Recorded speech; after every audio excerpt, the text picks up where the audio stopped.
বড়দিন একদম দোরগোড়ায় আর এই বড়দিনের ঘন্টা বাজতে শুরু করে দিয়েছে। বেকারিতে চলছে জোর কদমে প্রস্তুতি। শুরু হয়ে গেছে কেক মিক্সিংয়ের অনুষ্ঠান নামজাদা রেস্টুরেন্টে। কারণ বড়দিন মানেই ক্রিসমাস ফ্রুট কেক, আর ক্রিসমাস ফ্রুট কেকের জন্য ড্রাই ফ্রুট সোক করাটা খুবই জরুরি, কারণ তাতে ক্রিসমাস ফ্রুট কেকের আসল স্বাদটা পাওয়া যায়। নমস্কার বন্ধুরা, তোমাদের সকলকে রুমির হেসেল ঘরে স্বাগত জানাই।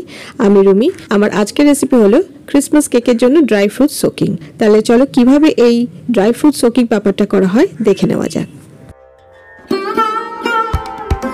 ক্রিসমাস কেকের যে ড্রাই ফ্রুট সোকিং করা হয় তার জন্য আমি এখানে 4টে কমলা লেবু নিয়েছি। আমি কমলা লেবুর রসে ড্রাই ফ্রুটসগুলো সোক করব। প্রথমে এই কমলা লেবুর খোসাগুলো ছাড়িয়ে কমলা লেবুর কোয়াগুলোকে বার করে নেব। বন্ধুরা জানো তো, ইউরোপীয় দেশগুলোতে শুরু হয় প্রথম কেক মিক্সিং এর অনুষ্ঠান। এই সমস্ত দেশগুলোতে প্রচুর পরিমাণে বিভিন্ন ধরনের বাদাম ও ড্রাই ফ্রুটসের ফল হতো, আর এই শীতকালেই হতো। সেই চাষের ফসল তোলা হতো শীতের সময়। প্রচুর বাদাম ও ড্রাই ফ্রুটস দিয়ে কেক বানানো শুরু হয়, আর এই বাদাম ও ড্রাই ফ্রুটস মেশানো হতো এই রাম, ব্র্যান্ডি বা উইস্কিতে। আর এই প্রথা ছড়িয়ে পড়েছে পৃথিবীর নানা অংশে। আর বাঙালির 12 মাসেই 13 পার্বণ, সব উৎসবেই আমরা রং মাখতে ভালোবাসি। তো বড়দিন আসলে ক্রিসমাস কেক খাওয়ার জন্য আমরা নানা বেকারি থেকে কিনে খেয়ে থাকি। আর সেই কেক যদি বাড়িতে তোমরা এই ফ্রুট মিক্সিং করে বানিয়ে নিতে পারো, তাহলে দেখবে আর বেকারি থেকে কিনে খাবে না, বাড়িতেই তৈরি করবে। তোমাদের সাথে কথা বলতে বলতে আমার কমলা লেবুর কোয়াগুলো বার করা হয়ে গেছে। এবার এই কমলা লেবুর রস করে নেব মিক্সিতে। কমলা লেবুর রস তৈরি করা হয়ে গেছে। এবারে একটা স্ট্রেনারের সাহায্যে কমলা লেবুর রসটা আমি ছেঁকে নেব। বন্ধুরা, আমার চ্যানেলে আরো অনেক রেসিপি পেয়ে যাবে, নিচে ডেসক্রিপশন বক্সে লিংক দিয়ে দিয়েছি, তোমরা চেক করে নিতে পারো। আর আমার চ্যানেলে নতুন বন্ধু হয়ে থাকলে সাবস্ক্রাইব করে নেওয়ার অনুরোধ রইল, আর পাশে থাকা বেল আইকনটাকে অবশ্যই প্রেস করে দেবে, যাতে পরবর্তীকালে আমি যখনই কোনো রেসিপি শেয়ার করব তার নোটিফিকেশন তোমাদের কাছে আগে পৌঁছে যাবে। দেখো, আমার কমলা লেবুর রস পুরো ছাকা হয়ে গেছে। এবার চলো দেখে নেওয়া যাক কি কি ড্রাই ফ্রুটস আমি নিচ্ছি এই ফ্রুট সোকিং এ। প্রথমে এই অ্যাপ্রিকট নিয়ে নিলাম। এগুলি ড্রাই অ্যাপ্রিকট। এগুলি একটু কাটতে অসুবিধা হতে পারে, ছুরি থেকে আমার কাঁচির সাহায্যে কাটতে সুবিধা হয়। জাস্ট একটুখানি কেটে নিলেই ভেতরে বীজটাকে বার করে নিয়ে তারপর ছোট লম্বা লম্বা করে কেটে নাও বা কিউব করে কেটে নিতে পারো। তো এইবারে দেখো, ঠিক এই রকম আমি ছোট ছোট টুকরো করে কেটে নিয়েছি। এবার প্রত্যেকটা অ্যাপ্রিকট আমি একইভাবে কেটে নেব। অ্যাপ্রিকটগুলো কাটা হয়ে গেছে। এবার আমি খেজুর কেটে নেব। খেজুর আমি ড্রাই খেজুর ব্যবহার করছি। প্রথমে আমি ছুরির সাহায্যে একটু কেটে নিয়ে বীজটাকে বার করে দেবো, তারপরে কাঁচির সাহায্যে টুকরো টুকরো করে কেটে নেব।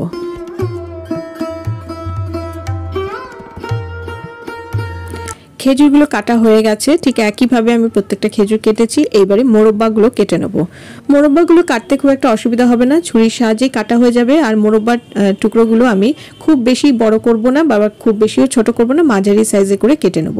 আর তোমরা কিরকম সাইজ করবে তোমাদের পছন্দ মতনই করো, কিন্তু খুব বেশি ছোট করো না। একটু বড় থাকলে ক্রাঞ্চি ক্রাঞ্চি লাগে, তাহলে ভালো লাগবে কেকটা খেতে।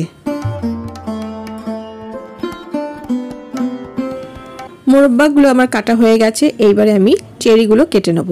এগুলি বলে দোকানে চেরি, কিন্তু এগুলো আসলে চেরি নয়, এগুলি করম চাগুলোই রং করা, মানে চিনির রসে আর কি ফেলে দিয়ে রং দেওয়া আছে।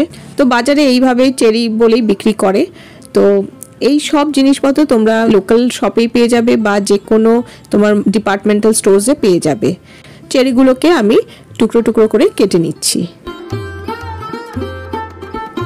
চেরি আমার কাটা হয়ে গেছে। এইবারে ড্রাই জিঞ্জার গুলো কেটে নেব। এই জিঞ্জার গুলো মানে আদা, এগুলো হচ্ছে ক্রিস্টালাইজড জিঞ্জার। এগুলিও কাটা হয়ে গেছে। এইবারে আমি অরেঞ্জ পিল কেটে নেব।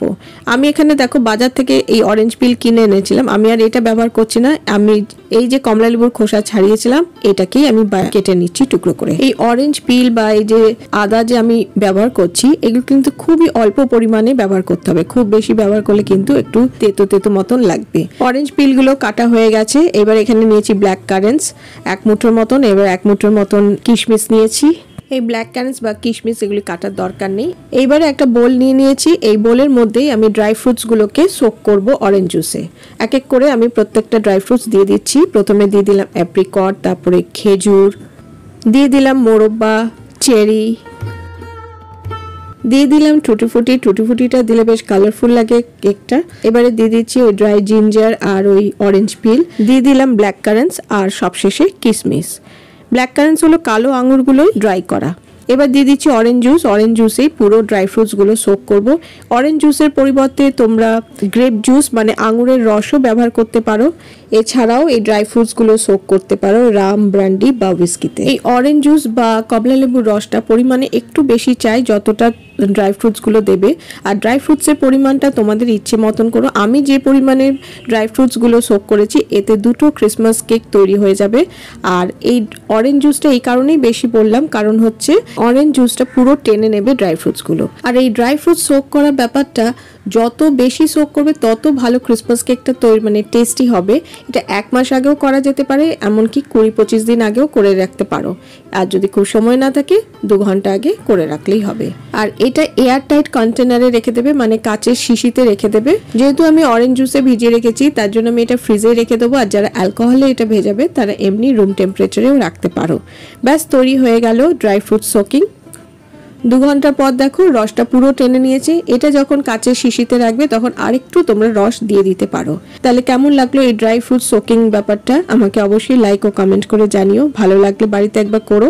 ক্রিসমাস কেকের রেসিপি নিয়ে অবশ্যই আমি চলে আসবো।